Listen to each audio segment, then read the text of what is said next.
Deuxième partie, tout le monde s'engage-t-il politiquement? Nous verrons dans un premier temps que non.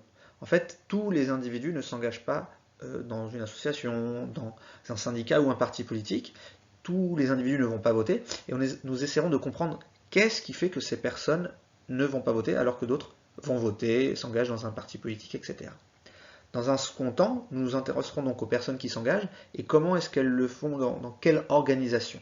Nous verrons donc quels sont les acteurs de l'action collective. Non, toutes les personnes ne s'engagent pas politiquement. Certaines personnes adhèrent à un parti politique, à un syndicat, et d'autres non. Certaines personnes vont voter le jour des élections, et d'autres s'abstiennent, c'est-à-dire ne vont pas voter. Et en fait, ce comportement-là, on pourrait croire qu'il dépend de la volonté des personnes. En fait, non, il dépend de variables sociodémographiques. Et les variables sociodémographiques, qu'est-ce que c'est? C'est des catégories statistiques, des catégories sociales que crée le sociologue et dans lequel il va classer les individus. Comme l'âge, par exemple. Un sociologue peut euh, créer la catégorie jeune, 15-25 ans. Il peut créer la catégorie senior, 50-60 ans, par exemple. Il va créer une catégorie et il va classer les individus dedans. On verra si l'âge influence l'engagement politique. Il peut utiliser la catégorie du sexe, homme ou femme, la catégorie du diplôme, niveau brevet, niveau bac plus 5. Et enfin la CSP, la catégorie socio-professionnelle. La personne est-elle agriculteur, employé, ouvrier ou cadre? On va voir que ces variables sociodémographiques influencent l'engagement politique. Commençons par l'âge. En fait, plus une personne va vieillir, plus une, cette personne va être susceptible de s'engager dans une association, dans un syndicat et dans le vote. On remarque que les jeunes s'abstiennent, c'est-à-dire qu'ils ne vont pas voter. C'est des pourcentages, hein, c'est pas 100% des jeunes ne vont pas voter, mais il y a une part importante des jeunes qui ne va pas voter et qui ne s'engagent pas dans des syndicats. Alors que plus les personnes vieillissent, 40 ans, 50 ans, 60 ans, plus les personnes vont voter, s'engagent dans des associations et dans des syndicats. Ensuite, on remarque que les hommes s'engagent davantage dans des syndicats, dans des associations que les femmes. En fait, ça s'explique parce que les femmes, elles ont ce qu'on appelle la double journée. D'une part, elles doivent travailler, occuper leur emploi, et d'autre part, elles doivent s'occuper des tâches domestiques, tâches ménagères et tâches parentales, s'occuper des enfants. Donc, elles ont déjà cette double journée et elles peuvent difficilement consacrer du temps à un engagement militant. Troisième élément, le diplôme. Plus une personne est diplômée, plus elle s'engage dans un syndicat, plus elle va voter, et plus la personne n'est pas diplômée, plus elle s'abstient et elle ne s'engage pas. Pourquoi? En fait, on a remarqué que les personnes qui étaient fortement diplômées ont un sentiment de compétence, un sentiment de confiance en elles et de légitimité en leur capacité à comprendre la politique, à en parler, à en débattre. Alors que plus une personne euh, n'a pas fait d'études, plus la personne se sent éloignée, incompétente en matière politique, et donc elle s'abstient de s'engager. Enfin, la CSP, sans suspense, liée au diplôme, les cadres et professions intellectuelles supérieures, les professeurs, les avocats, les médecins, par exemple, qui sont fortement diplômés et qui ont l'habitude d'avoir des responsabilités, d'être organisés, s'engagent dans des syndicats, dans des associations et vont aussi voter, contrairement aux ouvriers qui, par exemple, s'abstiennent davantage. Les personnes qui acceptent et qui souhaitent s'engager ne le font pas juste comme ça, tout seuls de leur côté. Ils se réunissent dans des organisations. Voyons tout d'abord les partis politiques. Les partis politiques, ce sont des organisations qui cherchent à conquérir et à exercer le pouvoir. Conquérir le pouvoir, c'est lors des élections, ils font campagne, et ensuite l'exercer, c'est lors du mandat présidentiel par exemple. Je vous cite quelques exemples que vous connaissez. Le Rassemblement national, Europe Écologie Les Verts, la France Insoumise, la République En Marche, c'est le parti du président Emmanuel Macron, et enfin le Parti Socialiste. Ce qui différencie ces partis politiques, ce sont leurs idées et leurs programmes. Ensuite, deuxième type d'organisation, les syndicats. Ce sont des organisations qui visent à défendre des intérêts professionnels communs. Vous connaissez sûrement la CGT, la CFDT et Force ouvrière. Ce sont des syndicats différents qui ont différentes idées donc et différentes stratégies. Certains vont opter pour des grèves, d'autres pour des grèves longues, d'autres pour la négociation. Ça, c'est des stratégies selon les syndicats. Troisième organisation, les associations. Les associations, ce sont des organisations qui vont regrouper des individus qui partagent des intérêts communs et une cause commune. Citons par exemple ACT UP dans les années 90, qui a cherché à mettre en avant la question du sida. L214, qui est une association qui vise à sensibiliser sur la maltraitance envers les animaux. Et enfin, Extinction Rebellion est une association qui vise à sensibiliser sur le problème environnemental. Le point commun entre ces trois organisations, c'est qu'elles sont assez structurées. Il y a des dirigeants, il y a une hiérarchie entre les membres, il faut, pour s'engager dans ces organisations, payer une cotisation.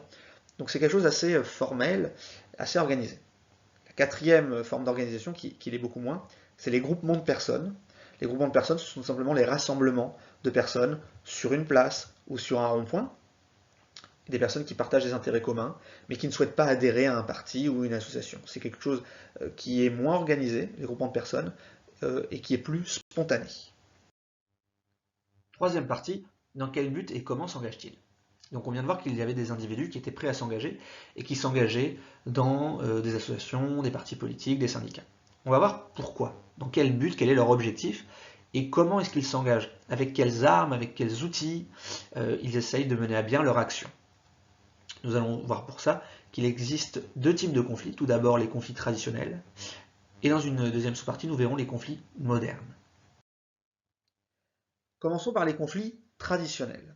Les conflits traditionnels, ce sont ceux qui sont liés au travail. Et donc, les conflits de travail tournent autour de questions telles que l'amélioration des conditions de travail et l'amélioration des salaires, l'augmentation des salaires. On peut citer le cas des mineurs en 1948 qui souhaitaient améliorer leurs conditions de travail puisqu'il y avait un risque de décès dans les mines de charbon, dans le nord de la France. Mais il y a aussi les questions liées à la sauvegarde de l'emploi, le fait de se retrouver au chômage, de perdre son emploi. Cette question est vieille, déjà en 1830, les ouvriers du textile à Lyon s'étaient révoltés, avaient fait grève parce que la direction de l'entreprise voulait introduire des machines. Et en fait, ils les ont même détruites. Donc vous voyez, sauvegarde de l'emploi, amélioration des conditions de travail et l'amélioration des salaires, c'est des questions qui sont liées au travail. Et en fait, les conflits traditionnels, ils étaient surtout importants au 19e, au 20e siècle. Ils sont un peu disparus, mais ils existent encore aujourd'hui. Et ces conflits-là ont un répertoire d'action particulier.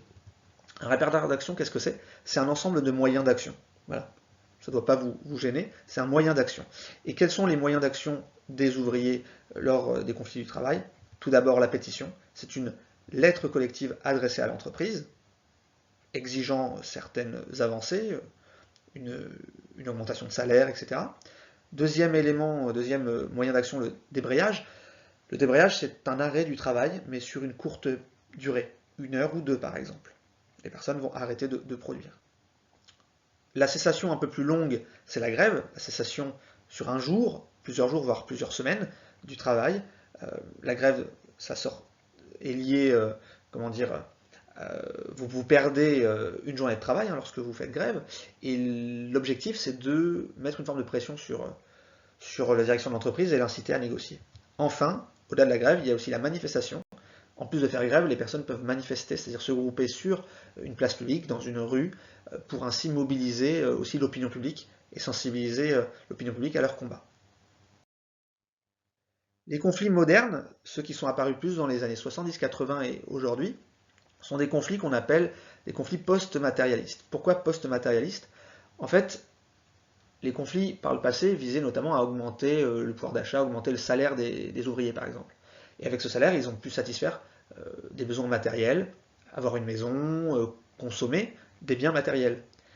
Après avoir consommé ces biens matériels, les individus se concentrent sur d'autres objectifs, d'autres besoins, des besoins qu'on appelle post-matérialistes. Comme par exemple le droit des minorités, le fait de ne pas être discriminé pour notre couleur de peau, les questions environnementales, l'écologie, et enfin des questions en termes de santé et de qualité de vie.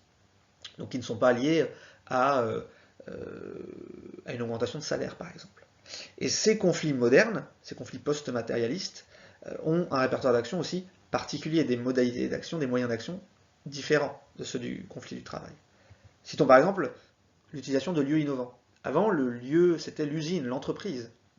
Aujourd'hui, les organisations, les associations vont utiliser la rue, mais aussi de manière plus innovante, parfois le toit d'un avion. Récemment, un adhérent, un membre de l'association Extinction Rebellion a voulu sensibiliser au problème environnemental causé par la pollution des avions en se collant à un avion. Et l'avion n'a pas pu décoller. Et on en a parlé dans les médias. Deuxième modalité, la non-violence. Il n'y a pas d'affrontement avec la direction de l'entreprise, il n'y a pas de destruction de locaux et il n'y a pas d'affrontement avec les forces de l'ordre. Troisième modalité, des actions spectaculaires. Au-delà de se coller à un avion, l'association ACT UP dans les années 90, pour sensibiliser à la question du sida, a encapoté, c'est-à-dire a posé une capote géante sur l'obélisque de la Concorde à Paris. Les associations utilisent aussi le droit. Récemment, une association a poursuivi en justice l'État parce que l'État ne prenait pas les mesures pour lutter contre le réchauffement climatique. Donc l'utilisation du droit, de l'arme juridique. Et enfin, le recours aux experts. Par exemple, les associations pour l'environnement vont faire appel à des spécialistes de la question climatique. Pour résumer, il existe deux types de conflits. Les conflits traditionnels, liés au conflit du travail, donc, visant une amélioration des conditions de travail, une amélioration des salaires. Et ces conflits-là reposent sur des moyens d'action précis, un répertoire d'actions, comme la grève, le débrayage, la pétition et la manifestation. Plus récemment, nous avons vu des conflits modernes, dits post-matérialistes, plus en lien avec la qualité de vie, l'environnement, la question de l'identité. Et ces conflits-là se reposent sur d'autres moyens d'action, un autre répertoire d'action. Nous avons vu l'innovation dans les lieux, la non-violence, des actions spectaculaires, l'utilisation du droit et le recours aux experts. Avant de conclure, attention, ces conflits coexistent. Il n'y a pas les conflits modernes qui ont remplacé les conflits traditionnels. Les deux coexistent. Ils peuvent avoir lieu en même temps.